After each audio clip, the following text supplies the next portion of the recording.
Hello friends, मैं हूं मिथिलेश कुमार और आपका स्वागत करता हूं उदित फार्मेसी के यूट्यूब चैनल पे। तो कैसे हैं आप लोग? आशा करता हूं अच्छे होंगे और स्वस्थ होंगे और पढ़ाई लिखाई में मन लगा रहे होंगे। ठीक है, तो हम लोग फार्माकोगनोसी का सेकेंड चैप्टर पढ़ रहे थे, जिसमें कि हमारा टॉपिक चल रहा था क्लासिफिकेशन ऑफ क्रूड ड्रग्स, जिसका कि पार्ट 1 हम लोग कल पढ़ चुके थे। आज हम लोग पार्ट 2 पढ़ेंगे, जिसमें कि बाकी बचे 3 टाइप के क्लासिफिकेशन को कवर करेंगे। ठीक है, लेकिन स्टार्ट करने से पहले थोड़ा सा आपको बता दें कि एक कल मैं लाइव आया था इंस्टाग्राम पे। ठीक है, वहां पर अपने जो भी बच्चे हैं, जो भी स्टूडेंट्स हैं, उनसे 1 to 1 बातचीत कर रहा था। तो उसमें एक दो स्टूडेंट का कहना था कि सर पढ़ाई लिखाई में मन नहीं लगता है। तो देखिए, मैं आपको बता दूं कि आप मेरे जितने भी भाई हैं, बहन हैं, जितने भी बड़े लोग हैं, छोटे लोग हैं, जितने भी लोग हैं, उन सभी से मेरा एक ही रिक्वेस्ट रहेगा, एक ही चीज समझने का प्रयास कीजिए कि कभी भी दवाई अच्छी नहीं लगती है। समझ रहे हैं ना? दवाई कड़वा ही लगता है, लेकिन शरीर के लिए, सेहत के लिए अच्छा क्या होता है? कड़वी चीजें ही अच्छी होती है ना।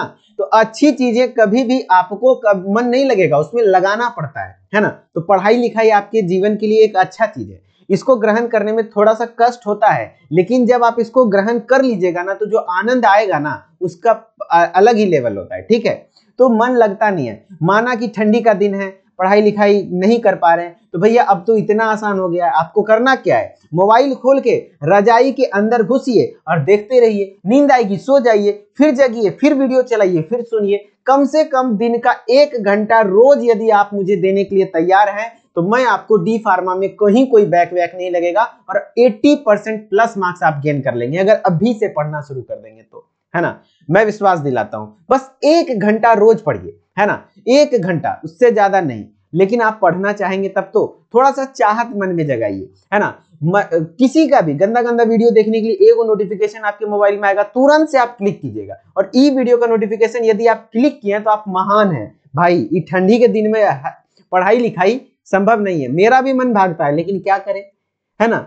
बड़े बड़े लोगों से सुनते हैं, बड़े बड़े लोगों को फॉलो करते हैं। उनका कहना क्या है कि अपने अच्छा इंसान क्या होता है? जो अपने काम के ऊपर फोकस्ड रहे। मन डेविएट होगा, मन का काम है विचलित होना, लेकिन अपने मन को विचलित बिल्कुल भी नहीं होने देना है और एकदम कंसंट्रेटेड, फोकस्ड, नजर एकदम बैठाए रखना है। थोड़ा बहुत, कम से कम 1 घंटे तो जरूर बैठाए रखिए। ठीक है, तो आपके जीवन के लिए अच्छा होगा। ओके, चलिए तो स्टार्ट करते हैं। और क्षणिक की खुशी के चक्कर में मत पड़िए। ये तो होता है ना कि 2 मिनट का खुशी, जो कि देख लिए 2 मिनट में तो क्या होगा, नहीं। क्षणिक की खुशी नहीं, लॉन्ग टर्म हैप्पीनेस देखिए कि अगर आप पढ़ लिख लेंगे, सही से डी फार्मा कर लेंगे, नॉलेज आ जाएगा, नौकरी में कहीं कोई समस्या नहीं होगी, और अच्छे से नॉलेज गेन कर लेंगे तो सरकारी नौकरी लग जाएगी।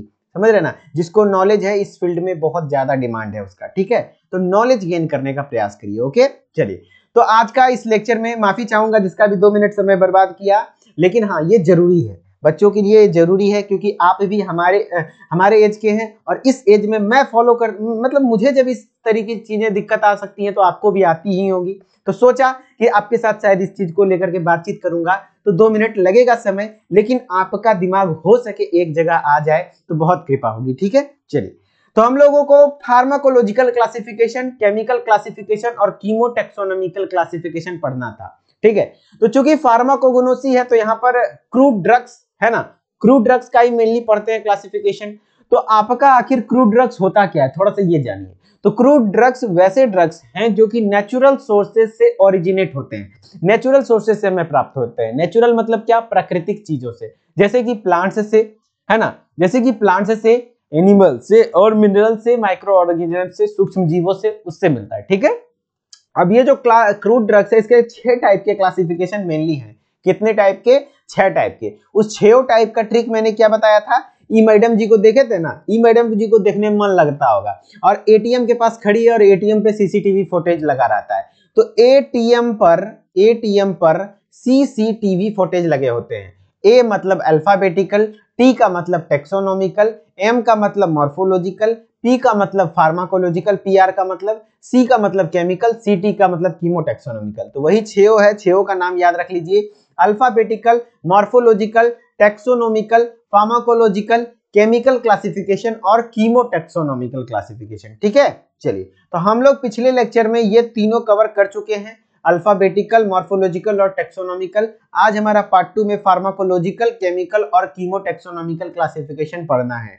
मैं बता दूं कि इसमें से भी 6 में से 2 बहुत ज्यादा इंपॉर्टेंट है जिस पर क्वेश्चन आते हैं, मॉर्फोलॉजिकल क्लासिफिकेशन और फार्माकोलॉजिकल क्लासिफिकेशन। ठीक है, ये दोनों पे ज्यादातर क्वेश्चन पूछे जाते हैं, लॉन्ग क्वेश्चन में डायरेक्टली आ जाएगा। ठीक है, तो अच्छे से देखिएगा।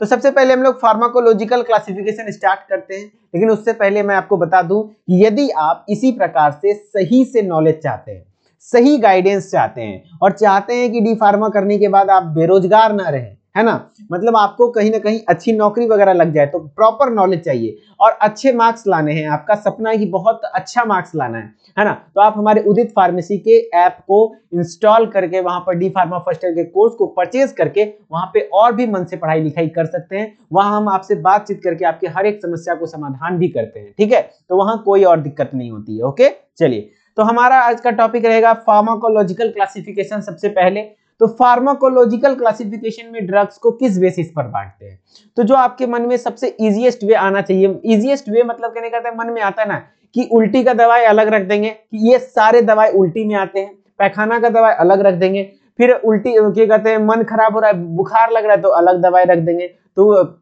किसी को बीपी बढ़ रहा है तो उसका दवाई अलग रख देंगे। तो फार्माकोलॉजिकल इफेक्ट समझते हैं कि कोई भी दवा का आखिर थेरापेटिक इफेक्ट क्या है, किस बीमारी को ठीक करने में वो हेल्पफुल है ना, उसके अकॉर्डिंग वो बांट रहे हैं, तो उस क्लासिफिकेशन को हम लोग फार्माकोलॉजिकल क्लासिफिकेशन कहते हैं। और थेरापेटिक एक्शन मतलब ही होता है कि वो बीमारी, वो जो दवा है वो किस बीमारी को ठीक करने में कारगर है ना। तो ये बोल रहा है here the drugs are classified based on their therapeutic action, drugs को उसके थेरापेटिक एक्शन के बेसिस पर डिवाइड करते हैं, है ना, यहाँ क्लासिफाई करते हैं। जैसे कुछ एग्जांपल देखिए, आपको बताता हूं कि एक कैटेगरी होता है एमेटिक्स। एमेटिक्स उस ड्रग्स को कहते हैं जो उल्टी को प्रमोट करे, आपके अंदर उल्टी करने की इच्छा प्रकट करेगा, है ना, तो उल्टी एमेटिक्स, जैसे कि ड्रग्स का एग्जांपल हो गया इपिकैक। लेग्जेटिव, लेग्जेटिव किसको जरूरत पड़ता है, तो कॉन्स्टिपेशन को रिलीफ करता है। अब ये कॉन्स्टिपेशन क्या है, कब्ज क्या है, तो आप देखते होंगे कोई कोई लोगों को प्रेशर ही नहीं बनता है ना, पैखाना में बैठेगा 1 घंटा, 1.5 घंटा, आधा घंटा बैठे रहेगा, लेकिन एगो नेड़ी निकलेगा, ज्यादा कुछ होगा नहीं, बहुत प्रेशर लगाएगा,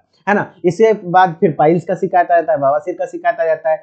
तो ये लेग्जेटिव में मेनली किस चीज से राहत दिलाता है, कॉन्स्टिपेशन से, वो जो एकदम कुथ रहा है, दम लगा रहा है, नहीं, लेकिन लेग्जेटिव अगर यूज करता है प्रॉपर, तो ऐसे कैटेगरी का मेडिसिन है जिसको यूज करने पर आपका जो स्टूल है, उसको मल पदार्थ को ढीला करता है और बाउल मूवमेंट आसानी से कराता है, और स्टूल जो है आपका फीकल मैटर उसको आसानी से पास आउट करा देता है। ठीक है, उसको लेग्जेटिव कहते हैं। उसमें एग्जांपल में अगार, इसबगोल, ये सब ड्रग्स का नाम है। चैप्टर 5 में आप सारे ड्रग्स के बारे में पढ़ेंगे। परगेटिव, इफेक्टिव लेग्जेटिव, जो लेग्जेटिव से भी ज्यादा इफेक्ट शो करे, मतलब और बहुत ज्यादा, मतलब जो भी बहुत ज्यादा मल अगर टाइट हो गया है उसको निकालने का काम परगेटिव करता है, जैसे कैस्टर ऑयल, है ना। ब्रोंकियो डायलेटर, जो ब्रोंक्यूल्स होते हैं ना उसको डायलेट करने का काम करता है, इफेड्रा टी, ये सब। एंटी हाइपरटेंसिव, हाइपरटेंशन क्या होता है, जब ब्लड प्रेशर आपका नॉर्मल से ज्यादा हो जाता है। नॉर्मल ब्लड प्रेशर कितना है बताइए, 120/80 mm ऑफ Hg होता है ना, 120/80। लेकिन यही ब्लड प्रेशर यदि ऊपर में 140 प्लस हो जाए और नीचे 100 प्लस हो जाए तो ये हाइपरटेंशन के केस में आ जाता है। तो किसी का ब्लड प्रेशर ज्यादा हो जाता है तो नींद नहीं आती है, बेचैनी होता है ना, बहुत शरीर लहरते रहता है, परेशान रहता है। तो उस केस में जो पेशेंट को हम लोग मेडिसिन प्रिस्क्राइब करेंगे तो वो एंटी हाइपरटेंसिव प्रिस्क्राइब करते हैं, वो है क्या, रोवाल्फिया, है ना, एक एग्जांपल है। सेंट्रल एनाल्जेसिक, जो कि दर्द निवारक दवा होता है, जैसे ओपियम, है ना। फिर लोकल एनेस्थेटिक, एनेस्थेटिक क्या होता है, जो भोथर कर देता है, जैसे कि कोका, ये लोकल एनेस्थेटिक है ना। तो इस प्रकार से फार्माकोलॉजिकल क्लासिफिकेशन में आप लिख सकते हैं। मेनली यहाँ पर 5-6 एग्जांपल यदि आप लिख देंगे इस तरीके से तो काफी अच्छा मार्क्स मिल जाएगा। और जो इसका एडवांटेज और डिसएडवांटेज जरूर देखिएगा।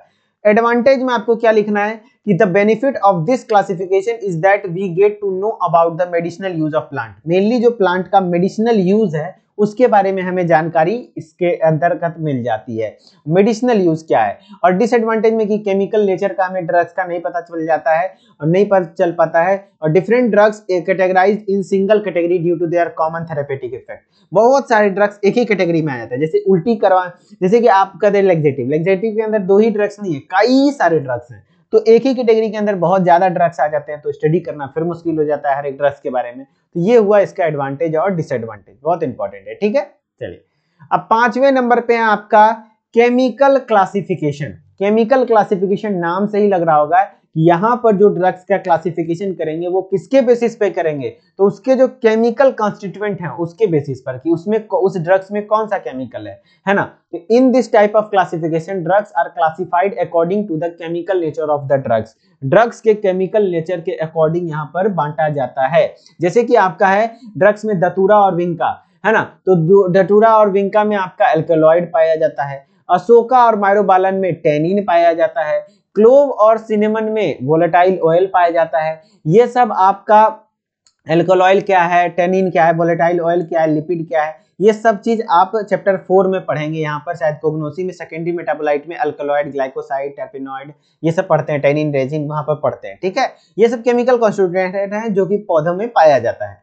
लिपिड के अकॉर्डिंग जैसे कि कौन कौन से ड्रग्स में पाया जाता है, कार्बोहाइड्रेट किसमें पाया जाता है, तो अकेसिया, अगार, हनी वगैरह में। रेजिन किसमें पाया जाता है, तो बेंजोइन में। Vitamin and hormones, east, TSR, clever oil, insulin, ये सब विटामिन या फिर हार्मोन होता है, पाया जाता है। तो इस प्रकार से ये आपका केमिकल क्लासिफिकेशन हो गया। आप इतना लिखने के बाद कम से कम 2 एग्जाम्पल आप जरूर याद रखिए, ज्यादा याद रहे ना रहे, लेकिन 2 एग्जाम्पल जरूर याद रखिएगा कोई भी, और हर एक क्लासिफिकेशन का एडवांटेज और डिसएडवांटेज जरूर याद रखिएगा। कहता है कि through this classification we get to know about the chemical constituent of drugs. Drugs के केमिकल कॉन्स्टिट्यूएंट के बारे में अच्छे से जानकारी मिलती है। And also it helpful in knowing the medicinal use of drugs. जब केमिकल कॉन्स्टिट्यूएंट के बारे में पता चल गया तो उस केमिकल कॉन्स्टिट्यूएंट का मेडिसिनल यूज भी हमें पता है, तो ड्रग उस प्लांट्स का डायरेक्टली मेडिसिनल यूज भी इनडायरेक्टली पता चल गया, है ना। अब डिसएडवांटेज में बात कर लेते हैं। Drugs of different origin are grouped under same category due to similar chemical constituent. बहुत सारे ऐसे ड्रग्स हैं जिसमें कि कॉमन केमिकल कॉन्स्टिट्यूएंट है ना। तो यहाँ पर भी हो जाता है कि एक ही कैटेगरी के अंदर बहुत सारा ड्रग्स आ जाता है। और there is no proper placement of drug. यहाँ पर ड्रग्स का प्रॉपर प्लेसमेंट नहीं हो पाता है। कंटेनिंग 2 और मोर केमिकल कॉन्स्टिट्यूएंट, कोई ऐसे ड्रग्स हैं जिसमें कि सिर्फ एक ही केमिकल कॉन्स्टिट्यूएंट तो नहीं है, बहुत सारे ड्रग्स में तो बहुत ज्यादा 2 या 2 से ज्यादा मेन केमिकल कॉन्स्टिट्यूएंट होते हैं। तो इस वजह से यहाँ पर ड्रग का प्रॉपर प्लेसिंग भी नहीं कर पाते हैं। तो फार्माकोलॉजिकल में क्या पढ़े कि ड्रग्स को उसके थेरापेटिक इफेक्ट के अकॉर्डिंग बांटते हैं, जैसे कि उल्टी का कौन सा है, एमेटिक कौन सा है, लैक्सेटिव कौन सा है, पर्गेटिव कौन सा है, एंटी हाइपरटेंसिव कौन सा है ना। अब फिर केमिकल कॉन्स्टिट्यूएंट में क्या पढ़े कि ड्रग्स को उसके केमिकल कॉन्स्टिट्यूएंट के बेसिस पे बांटे, है ना। अब हम लोग बात कर लेते हैं कीमोटैक्सोनॉमिकल, जो कि लास्ट है ना। और ये सबसे सफल है, जिसमें कि एडवांटेज डिसएडवांटेज वगैरह आपको नहीं पढ़ना है, सीधा आप यही जान लीजिए। इसको बहुत कम ही पूछा जाता है। इसमें आप इतना समझ लीजिए कि नाम से कि कीमो और टेक्सो, मतलब केमिकल नेचर भी लिखा जाता है, टेक्सोनॉमिकल भी निकाला जाता है, ठीक है। In this type of classification, the drugs are classified based on the both chemical nature as well as taxonomical classification. Chemical nature क्या है वो पता चल गया, तो इसका मतलब उसका फार्माकोलॉजिकल इफेक्ट भी पता चल जाएगा, है ना, कौन सा थेरेपेटिक इफेक्ट है। और साथ ही साथ टेक्सोनॉमिकल भी देखा जाता है कि वो किस फैमिली से बिलोंग कर रहा है, किस फाइलम से बिलोंग कर रहा है। तो इससे क्या होता है, ड्रग्स को प्रॉपरली अरेंज किया जा सकता है, ठीक है। जैसे कि एग्जांपल में है volatile oil occur in members of Umbelliferae. तो यहाँ पे पता चल गया कि इसमें केमिकल कॉन्स्टिट्यूएंट वोलेटाइल ऑयल है और किस मेंबर से बिलोंग कर रहा है, तो अम्बलीफेरी से बिलोंग कर रहा है, ठीक है। तो इस प्रकार से आपका ये हो गया कीमोटैक्सोनॉमिकल क्लासिफिकेशन, ठीक है। केमिकल क्लासिफिकेशन भी पढ़ा दिए, फार्माकोलॉजिकल क्लासिफिकेशन भी पढ़ा दिए, और एक बार मैं रिवाइज करा देता हूं अल्फाबेटिकल, मॉर्फोलॉजिकल और टेक्सोनॉमिकल को। तो अल्फाबेटिकल में क्या था, ड्रग्स को उसके नाम, इंग्लिश या लैटिन नाम के फर्स्ट लेटर के अकॉर्डिंग उसको अरेंज करते हैं। जैसे कि यहाँ पर क्या होता है, कई सारे फार्माकोपिया जैसे Indian pharmacopoeia, European pharmacopoeia, USP, United state pharmacopoeia, वहां पर ड्रग्स अल्फाबेटिकली ही अरेंज्ड है ना, जैसे डिक्शनरी में वर्ड्स वगैरह अरेंज होता है। मॉर्फोलॉजिकल क्लासिफिकेशन में क्या होता है कि ड्रग्स किस प्लांट के पार्ट से डायरेक्टली हमें मिला है उसके अकॉर्डिंग। जैसे यहाँ पे एक 2 तरीके का होता है, एक ऑर्गेनाइज्ड ड्रग्स, एक अनऑर्गेनाइज्ड। ऑर्गेनाइज्ड में जैसे कि प्लांट के लीफ, रूट, तना, पत्ती, रूट, ये सब जो भी है, पार्क वगैरह, वुड वगैरह, उससे डायरेक्टली प्लांट पार्ट से मिल रहा है तो ऑर्गेनाइज्ड या फिर सेलुलर ड्रग्स कहते थे। और अनऑर्गेनाइज्ड किसको कहते थे, वैसे ड्रग्स जो कि प्लांट के प्रोडक्ट से मिले, जैसे कि एक्सट्रैक्ट, गम, रेजिन, लेटेक्स, ये सब चीज से मिले, तो उसको हम लोग क्या कहते थे, अनऑर्गेनाइज्ड ड्रग्स कहते थे। और टेक्सोनॉमिकल क्लासिफिकेशन में ड्रग्स को उसके फैमिली, स्पीसीज, जीनस, फाइलम, उसके अकॉर्डिंग बांटते हैं। बोटेनिकल क्लासिफिकेशन भी कहलाता है। और ये तीनों अगर नहीं समझ में आ रहा है तो आप वो पहली वाले लेक्चर्स को देखेंगे तो समझ में आ जाएगा। उसके लिए आपको प्लेलिस्ट सेक्शन चेक करना होगा, ठीक है। तो चलिए यहीं तक था आज का क्लास, इसी में हम लोग खत्म करते हैं। और आप लोगों से यही निवेदन रहेगा कि जिस तरीके से मैं आपको मोटिवेट करके रखूंगा आप मुझे करके रखिए। इसके लिए आप एक प्यारा सा कमेंट जरूर कर दिया कीजिए। जो भी ईमानदारी से पढ़ता है, लास्ट तक जो वीडियो लेक्चर देखता है, वो भाई एक वीडियो को लाइक कर दिया करो, और लाइक करो ना करो कमेंट कर दिया करो, क्योंकि मैं हर वीडियो का कमेंट पढ़ता हूँ, मुझे अच्छा लगता है। जब मेरा क्लास लेने का इच्छा नहीं हो रहा होता है, मैं लो फील करता हूं, तो मैं आपके कमेंट्स पढ़ता हूं। जब आपके कमेंट्स अच्छे अच्छे दिखते हैं, सजेशंस दिखता है, तो बहुत अच्छा लगता है, फिर मेरे अंदर एनर्जी आती है, फिर मैं क्लास ले लेता हूं। ठीक है, तो इसी प्रकार से आप लोग भी मुझे मोटिवेट करते रहिए, मैं भी आपको अंतिम तक साथ दूंगा, विश्वास मानिए, और बहुत अच्छे से आप लोग पढ़ाई करिए। ठीक है, चलिए मिलते हैं नेक्स्ट लेक्चर में, तब तक के लिए धन्यवाद। Okay, bye bye.